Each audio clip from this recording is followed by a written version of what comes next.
मन्ये परमात्मानं सिद्धं त्रैलोक्यवन्दितम् स्वाभाविक चिदानन्द स्वरूपं निर्मलाव्ययम् शुद्धजीवादिद्रव्याणां देशकं च जिनेश्वरम् द्रव्यसंग्रहसूत्राणां वृत्तिं वक्षे समासतः जीवमजीवमदव्यम् जिणवरवसहेण जेणनेतिष्ठम् देविन्दविन्दवन्दं वन्दे तं सर्वदा शिरसा कहे जीव अजीव जिनवर वृषभ ने लोक में वे वंद्य सुरपति वृंद से वंदन करूं कर जोड़।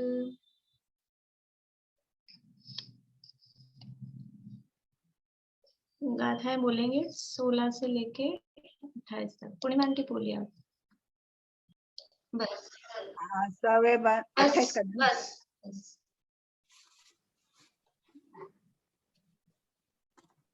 यहाँ द्रव्य संग्रह में अपनी चर्चा चल रही है तीसरे अधिकार के संदर्भ में, मोक्ष मार्ग अधिकार, और इसके अंतर्गत मोक्ष मार्ग का वर्णन चल रहा है। और मोक्ष मार्ग क्या है तो वो 2 गाथाओं में बताया कि मोक्ष मार्ग 2 प्रकार से कहा गया है। सम्यक दर्शन ज्ञान चरित्र मोक्ष मार्ग है, ये व्यवहार मोक्ष मार्ग, और आत्मा ही, इन तीनों की एकता रूप जो आत्मा है वो मोक्ष मार्ग है, या मोक्ष मार्ग मतलब मोक्ष का कारण है, वो निश्चय से मोक्ष का कारण है। मोक्ष मार्ग की बात कर रहे हैं तो मोक्ष का कारण और वही मोक्ष का मार्ग है। ये यहाँ पहले 2 गाथाओं में बताया, और अब तीसरी गाथा में उस सम्यक दर्शन का वर्णन यहाँ पर चल रहा है। सम्यक दर्शन क्या है वो यहाँ इस गाथा में बताया गया है। गाथा पाठ करते हैं। 41 नंबर की गाथा है। जीवादि सद्दहणं सम्मत्तं रूपमप्पणोतं तु दुरभिनिवेश विमुक्तं ज्ञानं सम्मं खुहोदिसदीजं हि। जीवादि पदार्थों का श्रद्धान करना, श्रद्धान वो सम्यक्त्व है, और ये सम्यक्त्व आत्मा का ही स्वरूप है, आत्मा से अलग नहीं है। सम्यक्त्व रूप कौन परिणमित होता है? ये जीवादि पदार्थों का श्रद्धान, ये किस में हो रहा है, और ये श्रद्धान रूप अवस्था किसकी हो रही है? ये वो आत्मा की ही हो रही है। उस सम्यक्त्व रूप आत्मा ही हो रहा है, इसलिए वो आत्मा का ही स्वरूप है। और इस सम्यक्त्व की क्या विशेषता है, क्या महिमा है कि इस सम्यक्त्व के होने पर जो ज्ञान है वो ज्ञान भी विपरीत अभिप्राय से रहित हो जाता है। क्योंकि जीवादि पदार्थों का श्रद्धान को, वो जो श्रद्धान हो रहा है जीवादि पदार्थों का, एक्चुअल में वो कर कौन रहा है? जीवादि पदार्थों का श्रद्धान, ये जीव जीवादि 7 तत्व हैं, और इनमें क्या हे है, क्या गे है, क्या उपादेय है, क्या इनका स्वरूप है, ये काम कौन कर रहा है?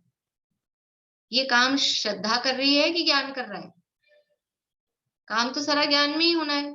श्रद्धा में कोई ऐसा निर्णय करने की योग्यता या ऐसा कोई विचार करने की योग्यता श्रद्धा में नहीं होती है। श्रद्धा गुण वो तो केवल अपनापन करने का काम है श्रद्धा गुण का। तो ये सारा जो ये जीवादि पदार्थों का श्रद्धान जो हुआ है, उससे पहले का जो सारा प्रोसेस हुआ है वो किसने किया है? वो ज्ञान ने ही किया है। और फिर वो जब ज्ञान ने सारा काम कर दिया, तब श्रद्धा ने उस पर सील लगा दी। श्रद्धा ने उसमें अहम बना कि हाँ ऐसा है, और ऐसा है जब श्रद्धा ने कर दिया, तो ये जो ज्ञान ने सारा काम किया था, क्योंकि काम तो इसने ही किया था ना, तो ये ज्ञान भी दुरभिनिवेश से रहित, विपरीत अभिप्राय से रहित, क्योंकि जब वो काम कर रहा है तो वो ज्ञान सही होगा क्यों नहीं? क्योंकि काम करके निर्णय तो उस ज्ञान ने ही बताया है कि ये तत्व सही नहीं है, ये जो हम सुख के कारण मान रहे हैं, ये जो दुख के कारण मान रहे हैं, ये जिसको जीव समझा जा रहा है, ऐसा नहीं है। जीव तो ये चैतन्य स्वरूप है, पुद्गल जड़ अचेतन है, आश्रव बंध दुख के कारण है, संवरण निद्रा सुख के कारण है, मोक्ष सुख स्वरूप है। ये सब ज्ञान ने निर्णय करके उन तत्वों के संदर्भ में ज्ञान ने रखा श्रद्धा के सामने, और श्रद्धा ने उसको स्वीकार कर लिया कि हाँ ऐसा ही है। तो जब वो श्रद्धा ने स्वीकार कर लिया तो ज्ञान क्यों नहीं होगा सम्यक? तो जिस सम्यक दर्शन के होने पर वो ज्ञान भी सम्यक होता है, होगा ही तुरंत ही, वो भी उसमें कोई समय भेद नहीं होगा। यहाँ पे फिर ये सारी चर्चा अपनी हुई, सम्यक दर्शन के होने पर ज्ञान सम्यक किस प्रकार होता है, उसके लिए हम उदाहरण दिए। और फिर ये जो सम्यक दर्शन है, ये सम्यक दर्शन क्योंकि ज्ञान दुरभिनिवेश से रहित हुआ है, तो सम्यक दर्शन में कोई विपरीतताएं रहेगी क्या? जब जिस सम्यक दर्शन के होने पर ज्ञान ही विपरीत अभिप्राय से रहित हो गया है, तो वो जो स्वयं सम्यक दर्शन है उसमें कोई दोष, कोई अतिचार, कोई विपरीतताएं उसमें भी नहीं रहेगी। इसलिए यहाँ टीका में ये सम्यक तो 25 दोषों से रहित होता है, उसकी चर्चा यहाँ पर कर रहे हैं। आगे 8 गुणों की चर्चा भी करेंगे, 8 गुणों से सहित 25 दोषों से रहित। तो यहाँ हमारी चर्चा 3 मूर्ता, और 3 मूर्ताओं का भी यहाँ 2 तरह से, यानी यहाँ पर ये विशेष इस टीका में समझ लीजिए कि 3 मूर्ताओं को 2 तरह से बताया गया है, सराग सम्यक दृष्टि और वितराग सम्यक दृष्टि की अपेक्षा। बाहर में जो मूर्ताएं, देव मूर्ता, लोक मूर्ता, गुरु मूर्ता या समय मूर्ता, बाहर में जो दिखाई देती हैं, जो कही जाती हैं, ग्रहित मिथ्यात्व रूप है, वो तो सराग सम्यक की अवस्था में ही उनका त्याग है। लेकिन वीतराग सम्यक की अवस्था में त्यागने योग्य मूर्ता वास्तव में क्या है कि उपयोग बाहर में न रहे, उपयोग अपनी आत्मा में लगा रहे, वही मूर्ता का त्याग है। वीतराग सम्यक तो मतलब कि जो आत्मा के अनुभव में स्थित जीव है, आत्मा का अनुभव कर रहा है, स्व संवेदन कर रहा है, वो जीव वीतराग सम्यक में स्थित जीव है या वीतराग सम्यक है।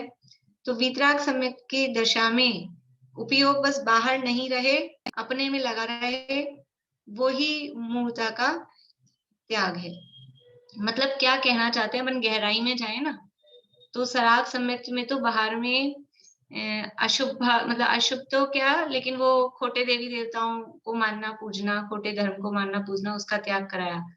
लेकिन यहाँ वीतराग सम्यक में जिसका त्याग करने को कह रहे हैं मूर्ताओं का, वो क्या है कि सच्चे देवशास्त्र गुरु के प्रति शुभ भाव भी है, तो वो मूर्ता की कैटेगरी में है।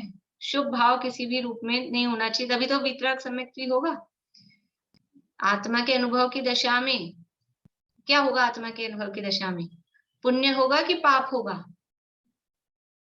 दोनों ही नहीं होंगे। जिन पुण्य पाप नहीं कीना, आत्म अनुभव चित दीना। पुण्य और पाप दोनों से रहित आत्मा के अनुभव में अपना उपयोग लगना, उसका नाम है वीतराग सम्यक। तो उस समय शुभ भाव भी नहीं है, तो उस शुभ भाव से रहित पना बताने के लिए यहाँ 3 प्रकार की मूर्ताओं को वीतराग सम्यक की दशा में निश्चय से उसका त्याग करने के लिए यहाँ कहा गया है। फिर इसके बाद में 8 मदों का स्वरूप बताया कि 8 मद भी सम्यक दृष्टि जीव के नहीं होते हैं। स्वरूप तो जहाँ यहाँ डिटेल में नहीं बताया है, हमने भी बहुत ज्यादा डिटेल में चर्चा नहीं की है, वो सबको सुगम है, सब समझते हैं 8 प्रकार के मद। लेकिन एक बार मैं नाम सुनना चाहूंगी, 8 मद कौन कौन से हैं? बोलिए सुधा जी, पाठ में।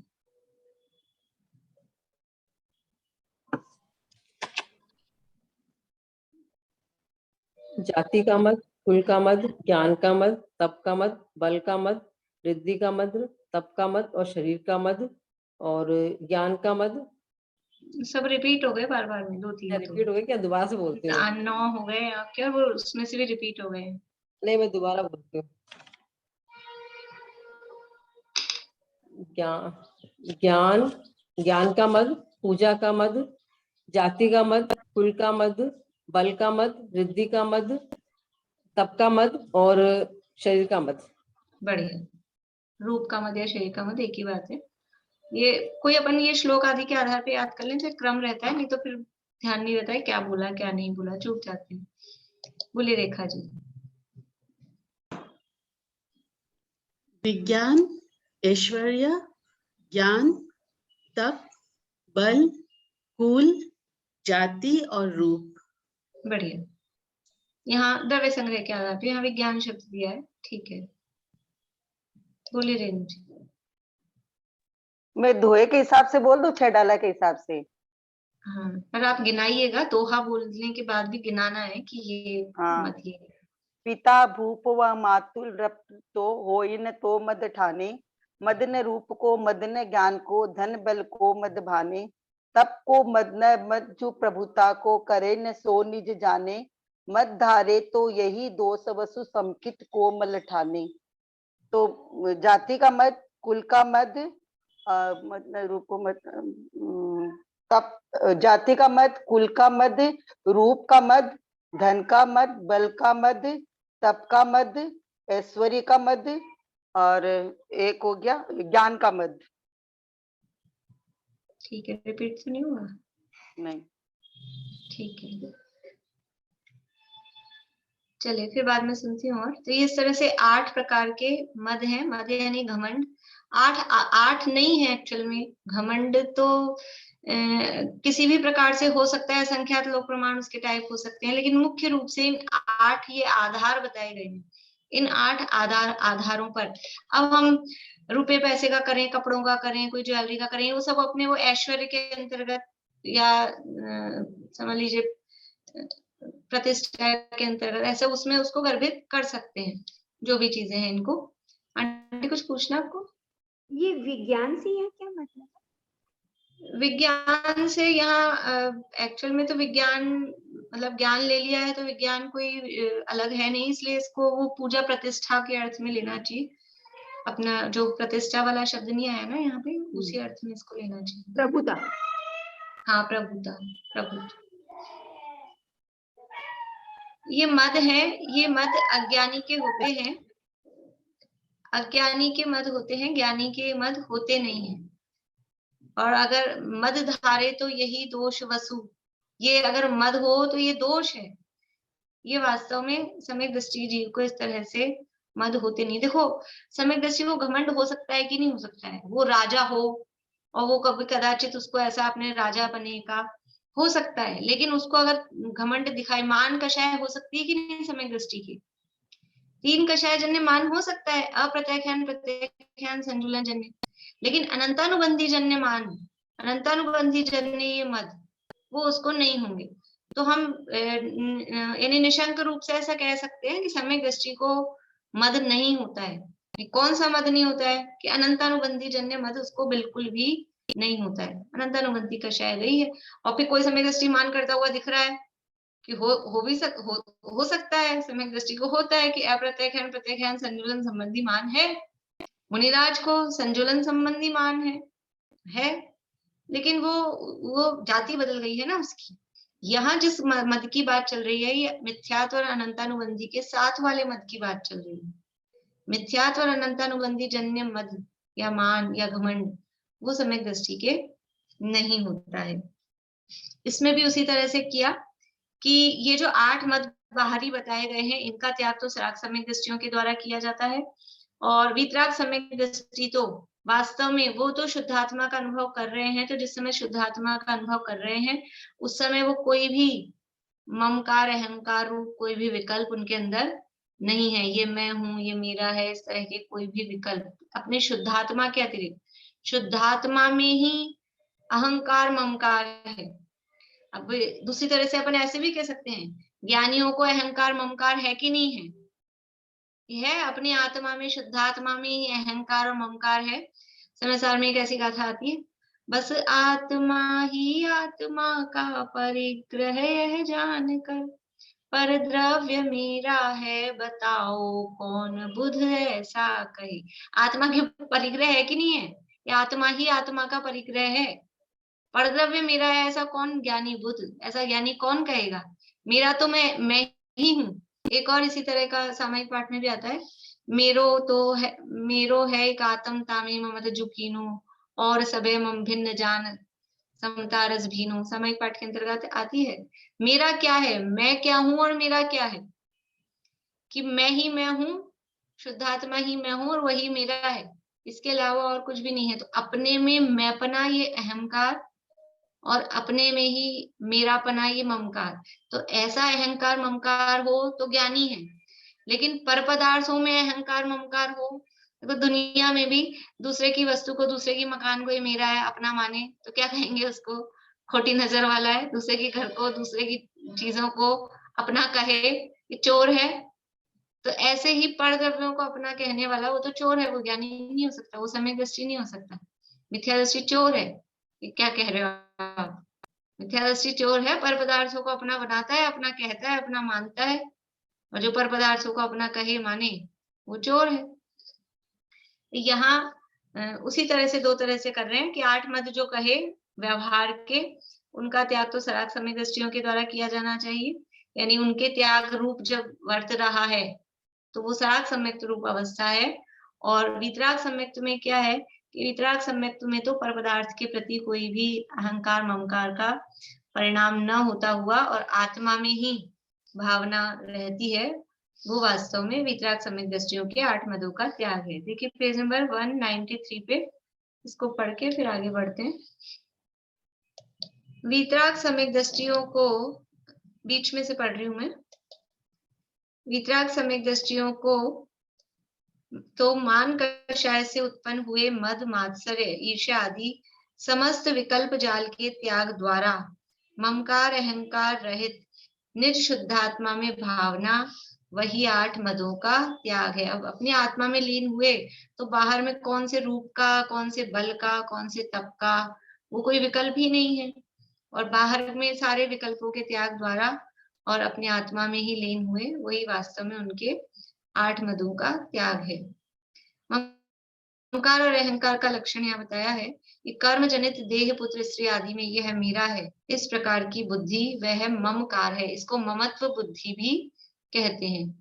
और उसमें ही अभेद रूप से, यानी इन देह पुत्र, देह मुख्य रूप से देह में, शरीर में, और पुत्र स्त्री आदि में भी मैं गोरा मोटा आदि शरीर हूँ, मैं राजा हूँ, ये अहंकार का लक्षण है। इसको एकत्व बुद्धि भी कहते हैं। और ये जो एकत्व और ममत्व बुद्धि है, ये मिथ्यात्व का लक्षण है। पर पदार्थों में एकत्व और ममत्व की जो बुद्धि, यानी जो मान्यता है, पर पदार्थों में जो ममकार और अहंकार है, ये मिथ्यात्व का लक्षण है। मिथ्यात्व सम्यक दृष्टि को मिथ्यात्व होता नहीं है, इसलिए उसको ऐसा अहंकार और ममकार नहीं होता।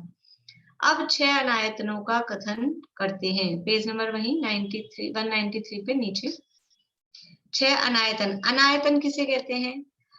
आयतन का मतलब होता है, आयतन मतलब स्थान, आयतन, आयतन मतलब होता है स्थान।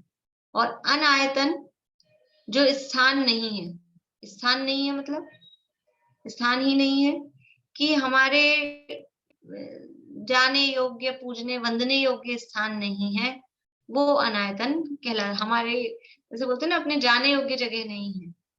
कुछ पूछना है आपको? नहीं, मैं तो अनायतन बता रही थी। तो अनायतन मतलब जो हमें पूजने वंदने योग्य स्थान नहीं है। मैं आप लोगों से मतलब पहले भी कई बार मैं कह चुकी हूँ, मैं जब कहूँ कि हैंड रेज करें तो हैंड रेज करिए, अदरवाइज कुछ पूछना हो तो करिए, नहीं फिर वो फ्लो टूट जाता है। वो हैंड रेज होता है तो मुझे लगता है पता नहीं कुछ पूछना है, तो बीच में मैं रुक जाती हूँ। ऐसे जवाब देने के लिए वो तो मैं पूछ ही लेती हूँ अपने आप, जवाब देने के लिए जिससे मेरे को पूछना होता है। और कभी मुझे जरूरत लगती है तो मैं कह देती हूँ कि आप हाथ खड़ा करें, ठीक है ना। क्या कह रही थी मैं? अनायतन, आयतन माने स्थान और अनायतन माने जो स्थान मतलब हमारे जाने योग्य, पूजने वंदने योग्य स्थान नहीं है, वो कहलाता है अनायतन। तो अनायतन 6 है। पूजने वंदने मतलब स्थान का मतलब अकेला क्षेत्र से नहीं लेना है। यहाँ पे स्थान का मतलब क्षेत्र वाला स्थान तो है ही है, लेकिन हम ऐसे भी बोलते हैं ना कभी कभी, ये तो गुणों का स्थान, मतलब भाववाची भी लेना उसको। अभी जो इसमें 6 अनायतन सब जानते ही हैं अपन, कुदेव, कुगुरु, कुधर्म, 3 तो ये है, और 3 इनके सेवक, कुगुरु के सेवक, कुदेव के सेवक, कुधर्म के सेवक। तो ये जो कोई है, ये प्लेस जैसी चीजें नहीं है, ये कोई जगह नहीं है, लेकिन भाव रूप में इनको लेना कि इनको मानना पूजना ये कोई स्थान है, इनके पास जाना वो कोई स्थान है। स्थान का मतलब जैसे यहाँ अपने इसमें लिखते हैं ना स्थल, प्रथम स्थल पूरा हुआ, द्वितीय स्थल, तो स्थल मतलब एक ये भाववाची समझना कि ये व्यक्ति या ये जगह या इनको मानना पूजना वो योग्य नहीं है, ऐसा। सम्यक दृष्टियों को मिथ्या देवों का के आराधक, मिथ्या तप, मिथ्या तपस्वी, मिथ्या आगम, मिथ्या शास्त्र के पंडित, इन उपरोक्त लक्षण युक्त 6 अनायतनों का त्याग सम्यक दृष्टि को करना चाहिए।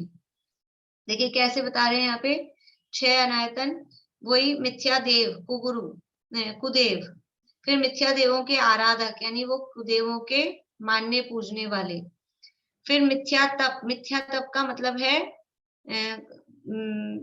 कुधर्म समझना, मिथ्या तप यानी कुधर्म, और मिथ्या तपस्वी तो कुधर्म को मानने वाले या कुगुरु कह सकते हैं, वो कुगुरु, और मिथ्या आगम यानी खोटे शास्त्र, और मिथ्या शास्त्र के पंडित यानी कुशास्त्रों के आराधक, उनके पंडित।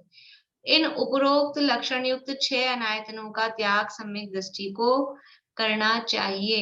यानी क्या दिक्कत है, हम मिथ्या देवों के पास जाएं, हम मिथ्या देवों की आराधना नहीं कर रहे, हम खोटे तपस्वियों की आराधना नहीं कर रहे, हम खोटे शास्त्रों को भी नहीं पढ़ रहे, लेकिन हम वहां मिथ्या देवों के मंदिर में जाके खड़े होते हैं, खड़े हो जाते हैं, जाके देखने के लिए चले जाते हैं, हम खोटे तपस्वियों को देखने के लिए चले जाते हैं, हम खोटे शास्त्रों को देखते हैं, पढ़ते हैं, हम पढ़ते हैं, हमको वो पढ़ना तो सबको चाहिए ना, ऐसा लोग तर्क देते हैं कि उसमें क्या हो गया, जाने में क्या हो गया, घूमने गए हैं, वहां माता जियों का मंदिर होते हैं, वहां कहीं दूसरे चीजें होती हैं, जाने में क्या हो गया, देखने में क्या हो गया। और ये जो आराधक है, ये आराधक क्या है, ये वो हमारे फ्रेंड्स होते हैं, उनके यहाँ क्या कह रहे हैं, इनका त्याग करना चाहिए। खोटे देवों को मानने वाले, खोटे देवों के आराधक, वो क्या है, कोई व्यक्ति होगा, खोटे देवों का आराधक, खोटे तपस्वियों का आराधक, खोटे शास्त्र को पढ़ने वाले पंडित। हम खोटे शास्त्र नहीं पढ़ते, हम खोटे शास्त्र नहीं मानते, लेकिन जो खोटे शास्त्रों के पंडित हैं वो हमारे फ्रेंड हैं, जो कुगुरु कुदेवों को मानते हैं वो हमारे फ्रेंड हैं, और बहुत अच्छे फ्रेंडशिप है। तो ये क्या कह रहे हैं, सम्यक दृष्टियों को उनका त्याग करना चाहिए, वो स्थान नहीं है, ऐसी जगह मतलब प्लेस वाइज भी, और उनके साथ मित्रता आदि भी हमारी मित्रता के योग्य वो स्थान नहीं है। देखो मैं ऐसा नहीं कह रही हूँ, या ये जिनवाणी भी ऐसा नहीं कह रही कि कोई ऐसा हो तो हम उनसे लड़ ले झगड़ ले कि क्या, लेकिन उसमें बात क्या है कि हम वहां जाके खड़े होते हैं, यहाँ जयपुर में बिरला मंदिर पास में ही है यहाँ हमारे, तो क्या हो गया, कोई आता है जयपुर और वो बड़ा फेमस है, तो लोगों को दिखाने के लिए जाते हैं, और हम भी जाते हैं साथ में, तो क्या हो गया उसमें, हम कोई मान तोड़ ना रहे, वहां कोई जाके ढोक तोड़ ना दे रहे, लेकिन देखो उससे कई तरह से उसका मतलब वो होता है कि एक तो हम जा रहे हैं तो वहां जाके क्या करते हैं अपन, बहुत खराब बनाया है, नहीं जाना है, मतलब अब या तो बुराई करेंगे, और या फिर बुराई तो कम करते हैं, क्योंकि हम जा ही तब रहे हैं जब कोई चीज है, देखने लायक चीज है, कुछ स्पेशल है, तब तो जा ही रहे हैं। तो क्या गजब बनाया है, कितना अच्छा है, मार्बल देखो क्या वाइट है, और इनके यहाँ साफ सफाई कितनी अच्छी है, हम उनके यानी कुदेवों के आयतन की क्या कर रहे हैं, प्रशंसा।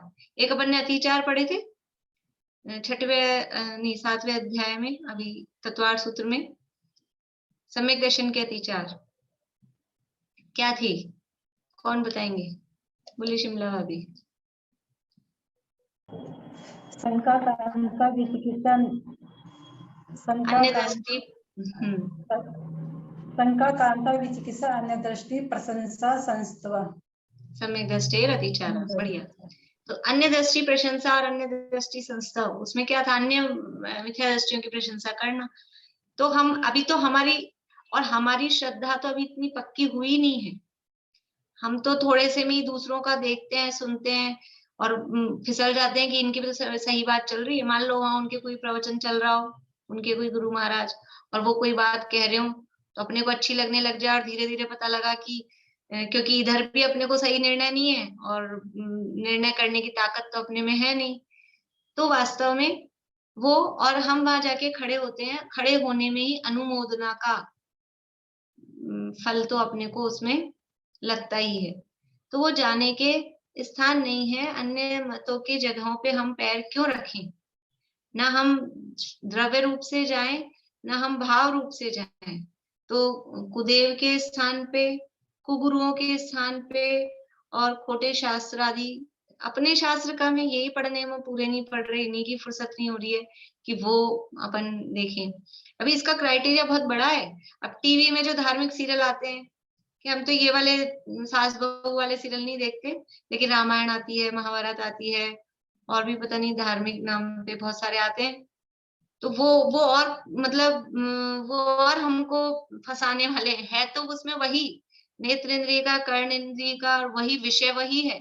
और उससे हमको वो जो सिखा देंगे, वो जो बता देंगे कि रामचंद्र जी ऐसे थे और हनुमान लक्ष्मण ऐसे थे, और वो जो स्वरूप वहां बता देंगे, हमने अपनी तो पद्म पुराण पढ़ा है नहीं, वो तो अपने को पढ़ने की फुर्सत है नहीं, और वो जो दिखा देंगे वही अपन स्वरूप मान लेंगे।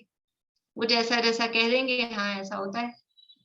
इसलिए ये खोटे स्थान है। अब वो स्थान मतलब समझ में आ रहा है ना कि वो टीवी है और टीवी में वो चल रहा है, तो वो खोटा स्थान है। कोई जगह है जहाँ इस तरह की खोटी देवी देवताओं की पाठ पूजा वगैरह चल रही है, उनके धार्मिक आयोजन का कोई भोजन आदि का कार्यक्रम है, उसका भी यदि हम तो उनकी पूजा वूजा में नहीं गए, लेकिन अब उन्होंने बुलाया था, हमारी फ्रेंडशिप है, तो उन्होंने खाना किया था तो फिर हम गए।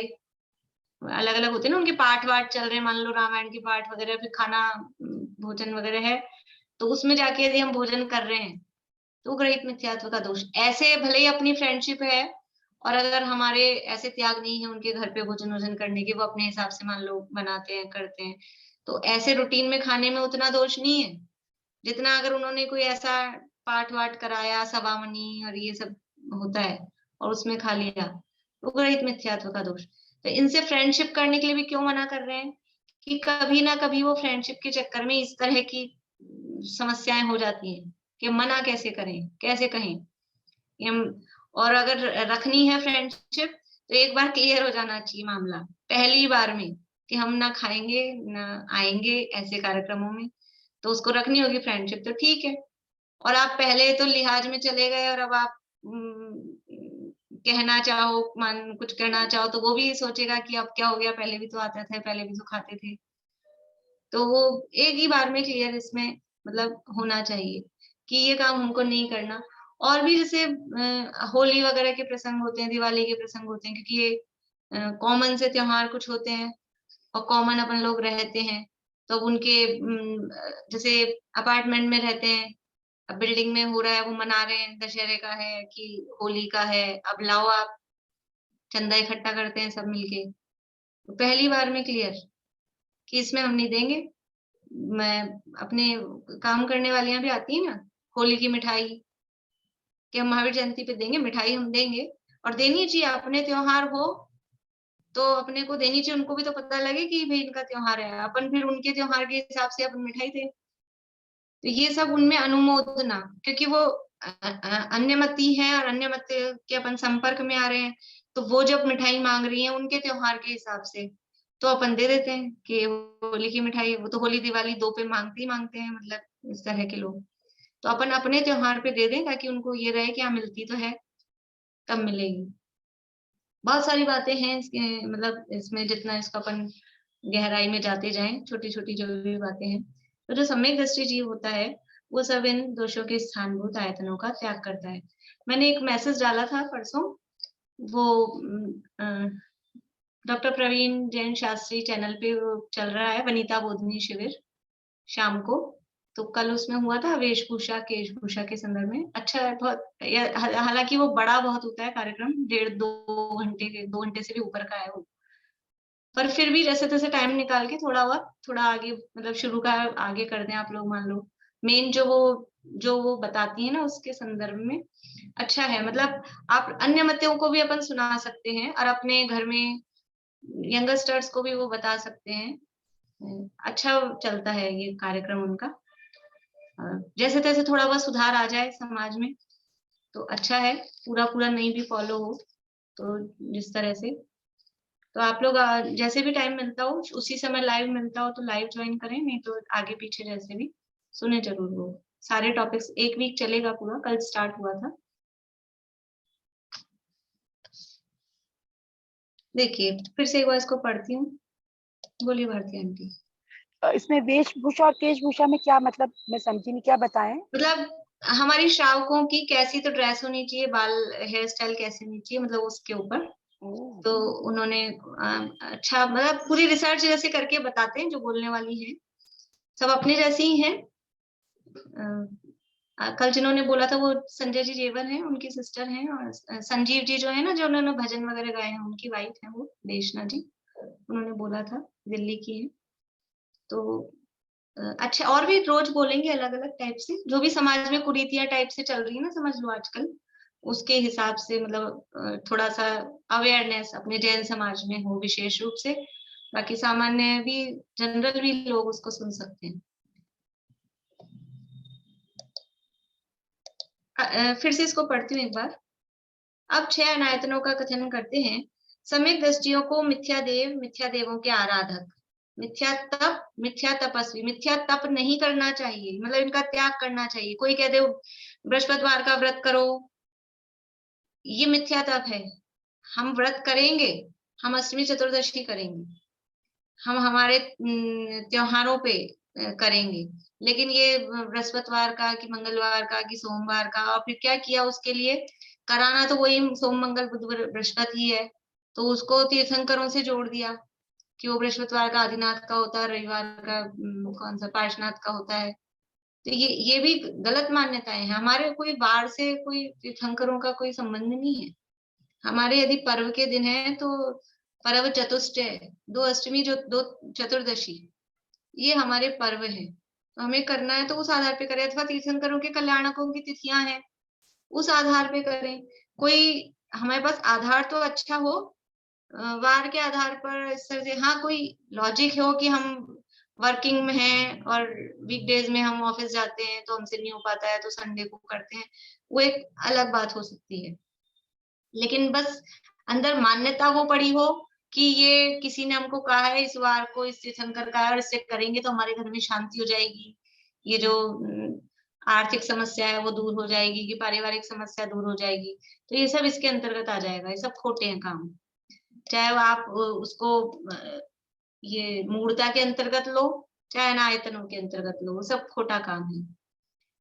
मिथ्या तप, मिथ्या तपस्वी, मिथ्या आगम, मिथ्या तपस्वियों को पूछना कि कोई खोटे तप करके भी उनको कुछ ना कुछ रिद्धियां वगैरह, मतलब रिद्धियां मतलब कोई थोड़ी सी थोड़ा बहुत उनके चमत्कार सा दिखाई देता हो कि दूसरों का कोई बीमारी ठीक हो गई, इस तरह की पावर आ सकती है मिथ्या दृष्टियों को भी खोटे तप के माध्यम से, कि उनको भविष्य का ज्ञान हो जाए या कोई रोग आदि दूर करने की कोई वो हो जाए, तो ऐसे खोटे तपस्वियों को हम पूजने लग जाएं, वो जो कहें वो हम मानने पूजने लग जाएं। ये जो झाड़ा फूक वगैरह ये इसमें वो आएगा मिथ्या तपस्वी में, मतलब क्या कि हम अपने रोग आदि का इलाज कराने के लिए वो झाड़ फूक वाले के पास जा रहे हैं तो वो मिथ्या तपस्वी है। देखो डॉक्टर के पास जाने में हमारी, कुछ लोग ऐसा तर्क देते हैं जैसे डॉक्टर के पास जाते हैं वैसे इनके पास जा रहे हैं, वो भी इलाज ही कर रहे हैं, लेकिन डॉक्टर के पास हम धार्मिक बुद्धि से नहीं जाते हैं। डॉक्टर के पास तो हम पैसा देते हैं और इलाज कराते हैं, ऐसे कोई पूजने वाली स्थिति नहीं होती है डॉक्टर को अपने को। और इनके पास जाएंगे झाड़ फूक या इस तरह की जो भी चीजें होंगी, वहां श्रद्धा वो उसी तरह का, वो कोई डोरा बांधेगा कि कुछ करेगा कि कोई जो भी, वहां श्रद्धा की समस्या है, वहां श्रद्धा बिगड़ती है, इसलिए इन सबको मानना पूजना वो गलत है। मिथ्या आगम, खोटे शास्त्रों को पढ़ना सुनना। अभी आगम लिखा है तो खोटे शास्त्र हम नहीं पढ़ते, लेकिन YouTube चैनल पे हम खोटे बहुत सारे टीवी चैनल पे, क्योंकि सब आते हैं तो वो यदि हम सुन रहे हैं, पढ़ रहे हैं, तो वो सब इस मिथ्यागम की श्रेणी में जाएगा। और मिथ्या शास्त्र के पंडित इन उपरोक्त लक्षण युक्त 6 अनायतनों का त्याग सम्यक दृष्टि को करना चाहिए। ये किसके लिए हुआ? सराग सम्यक दृष्टि के लिए। वीतराग सम्यक दृष्टियों को तो समस्त दोषों के स्थानभूत मिथ्यात्व विषय कषाय रूप आयतनों के त्याग से केवल ज्ञानादि अनंत गुण के स्थानभूत स्वयं शुद्धात्मा में निवास करना वही अनायतनों की सेवा का त्याग है। वितराग सम्यक दृष्टि को क्या है? देखो, बाहर में सराग सम्यक दृष्टि के लिए बाहर में खोटी देवी देवताओं के पास नहीं जाना, अपने सच्चे देवशास्त्र गुरु के सानिध्य में ही रहना, उनके मानने वालों के साथ में ही रहना, ये सराग सम्यक दृष्टि के लिए हुआ। और वीतराग सम्यक दृष्टि तो समस्त दोषों के स्थानभूत मिथ्यात्व कषाय विषय कषाय सबका त्याग करके, और वो कहाँ रहता है? वो तो केवल अपने आत्मा में ही निवास करता है, आत्मा में ही निवास कर रहा है, वही उसका अनायतनों की सेवा का त्याग है। यानी आत्मा की तरफ से देखें, देखो जब बाहर की तरफ से देखते हैं पर्याय की दृष्टि से, पर्याय की दृष्टि से हमारे लिए आयतन क्या है? रहने योग्य, जाने योग्य, सेवन करने योग्य वो स्थान क्या है? कि सच्चे देवशास्त्र गुरु, सच्चे देवगुरु धर्म और उनके सेवक, ये हमारे लिए रहने योग्य, मानने योग्य, पूजने योग्य, उनके साथ हम रह सकें उस योग्य है। लेकिन निश्चय से देखा जाए तो आत्मा के लिए रहने योग्य, सेवन करने योग्य वो क्या है? कि अपना आत्मा ही है बस। किसके साथ रहें, किसके पास रहें, किसकी सेवा करें? कि अपने साथ रहो, अपने पास रहो। क्योंकि अभी देवशास्त्र गुरु की भी खाली सेवा पूजा करते रहे तब तक वो आत्मा की अनुभूति नहीं हो सकती। बाहर में अगर शुभ भाव में ही लगे रहे तो वो शुभ भाव ही रहेगा, आश्रव ही रहेगा, संवर की प्राप्ति नहीं हो पाएगी। इसलिए जो वीतराग सम्यक दृष्टि है वो तो समस्त दोषों के स्थानभूत, यानी ऊपर वाला जो कहा है वो तो त्याग किया ही है, उनके स्थानभूत मिथ्यात्व विषय कषाय रूप आयतनों के त्याग से केवल ज्ञान आदि अनंत गुण के स्थानभूत स्वयं शुद्धात्मा में निवास करना।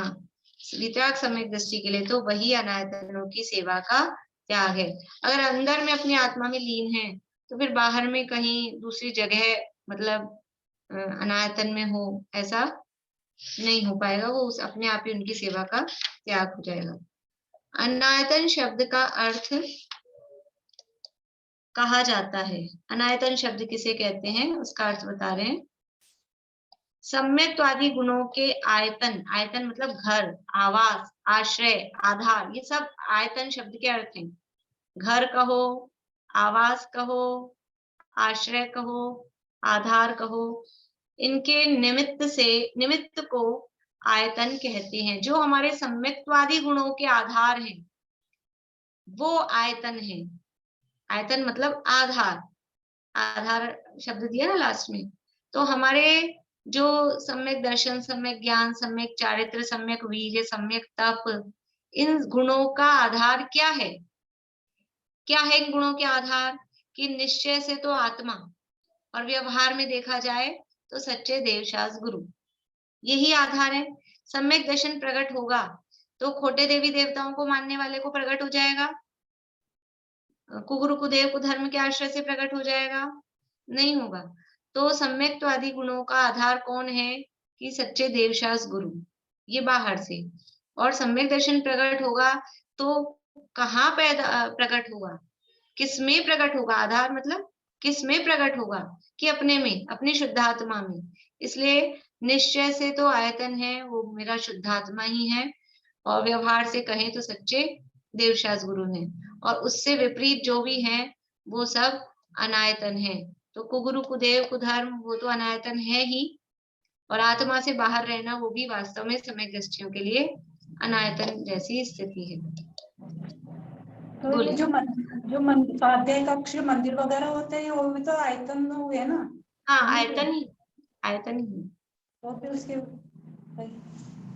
आयतन ही सच्चे देवशास्त्र गुरु के जो स्थान है, मतलब वो हमारे जैसे स्वाध्याय भवन हो, जहाँ हमारे गुरु महाराज विराजमान रहते हों, संत निवास वगैरह जैसे जो भी होते हैं, वो सब आयतन ही है, वो तो आयतन है।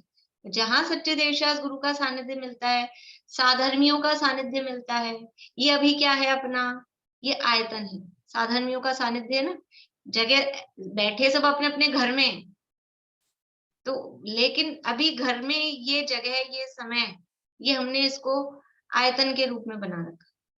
बैठे अभी घर में ही है, भले मंदिर नहीं है, लेकिन सच्चे देवशास गुरु को मानने वाले उनके साथ में है ना, वो भी आयतन है। देखो अपनी रुचि जैसी ऐसी होती है ना, अपनी रुचि वालों के साथ में अपन घूमने फिरने का इसका प्रोग्राम बनाते हैं। अभी कभी किसी ऐसे व्यक्तियों के साथ चले जाओ जिनको धर्म की रुचि नहीं हो, घूमने फिरने की, खाने पीने की, और यही रुचि हो, तो कैसी अपनी स्थिति होती है। ताशपत्ती का शौक हो और बस यही चलता रहता हो, तो अपने को ऐसे लगता है कहाँ फंस गए। और जिनको धर्म की रुचि नहीं होती है, और वो अपने अपने 50 लोगों के बीच में एक आध कोई वैसा आ जाए, तो वो तो डिपेंड करता है, मंद कषाय होगी तो प्रसन्न भी हो सकता है, अदरवाइज वो सोचेगी कहाँ फंस गया मैं। तो जो जैसा होता है, यानी हमारी, हम किनके साथ में रहें, किनके सानिध्य में रहें, हम चाहते क्या हैं। हम अपनी आत्मा की उन्नति चाहते हैं कि हम संसार में विषय भोग चाहते हैं। यदि हम संसार से छूटना चाहते हैं, आत्मा का उद्धार चाहते हैं, तो हम उनकी संगति करें। और विषय भोग चाहते हैं तो विषय भोग वालों की संगति करें। तो कुगुरु कुदेव कुधर्म ये तो विषय भोग के निमित्त हैं। उनके सानिध्य में क्या सीखने को मिलता है, वो खुद ही विषय भोग के साथ में है, उनको देख के कोई वितरागता नहीं झलकती है, वो खुद ही वितरागी नहीं है, रागी द्वेषी है, तो वो हमको क्या वितरागी बनाएंगे। इसलिए जो और वितरागी बनना चाहता है तो वितरागता के सानिध्य में रहता है, उसके मित्र भी वैसे ही होते हैं, उसके संपर्क करने वाले भी वैसे ही होते हैं। और अगर इससे उल्टा है तो वो खुद भी रागी द्वेषी हो जाएगा, संसार में डूबेगा। इसलिए ये आयतन, क्या हमारे आयतन है, क्या हमारे आधार है, क्या हमारे मानने पूजने योग्य स्थान है, वो हमको देखना पड़ेगा। तो हमारे सम्यक्त्वादी गुण जिसके माध्यम से उत्पन्न हो सके, वृद्धि को प्राप्त हो सके, पूर्णता को प्राप्त हो सके, वो तो आयतन है। और जिनके माध्यम से हमारे सम्यक्त्वादी गुण उत्पन्न होना तो बहुत दूर की बात है, और दूर दूर दूर और हो जाए, वो सब अनायतन है। तो सम्यक्त्वादी गुणों के आयतन यानी घर, आवास, आश्रय, आधार के निमित्त को आयतन कहते हैं। जिसके आधार से सम्यक्त्वादी गुण हो सके, रह सके, टिक सके, वो आयतन है, अदरवाइज सब अनायतन कहलाते हैं। तो ऐसे अनायतनों का त्याग सम्यक दृष्टि को करना चाहिए, अपने को तो नहीं, सम्यक दृष्टि को करना चाहिए ऐसा लिखा है। हमें सम्यक दृष्टि बनना है कि नहीं बनना है, हमें तो पहले करना चाहिए। ये सम्यक दृष्टि बनने की प्रक्रिया प्रारंभ नहीं होगी जब तक कुगुरु कुदेव कुधर्म का आश्रय चल रहा है, तब तक तो हमें लाइन पे ही नहीं आया है बिल्कुल ही। तो हमें सम्यक दृष्टि बनना है, हमें अपने आत्मा का आश्रय लेना है, तो सबसे पहले हमें बाहर देखना पड़ेगा हम किन लोगों का साथ करें। सबसे पहला चुनाव इसीलिए मोक्ष मार्ग में बढ़ने का, कदम रखने का सबसे पहला चुनाव होता है देवशास गुरु का निर्णय। क्योंकि अभी हम कुछ नहीं समझते हैं, लेकिन अगर वो निर्णय में गलती हो गई तो फिर सारा गड़बड़ है मामला। क्योंकि अपन कुछ समझते नहीं है, पहले उपदेश वहां से मिलेगा। यदि उपदेशदाता गलत हो गए, संसार में फंसाने वाले हो गए कि तुम तो मेरी पूजा करते रहो, मेरी भक्ति करते रहो, मैं तुम्हें उतार दूंगा, तो फिर तो तर गए अपन। फिर वो मैंने तेरे ही भरोसे, और वो भरोसे डाल दी, तो दादा कहते हैं तो डूबेगी। भगवान के भरोसे डाल दिए तो भगवान करने धरने वाले नहीं है। तो हम पहले सच्चे सच्चे देवशास गुरु का निर्णय सबसे पहले होना चाहिए कि हम किसकी शरण में जाएं, इनकी बात क्यों सुने, इनकी शरण में क्यों जाएं। और उसका आधार दिया है वीतरागता और सर्वज्ञता, कि जो वीतरागी हो उसकी ही शरण में जाना है। बस एक वीतरागी को सर है झुकाना, कि वीतरागी होंगे तभी हम सेफ हैं।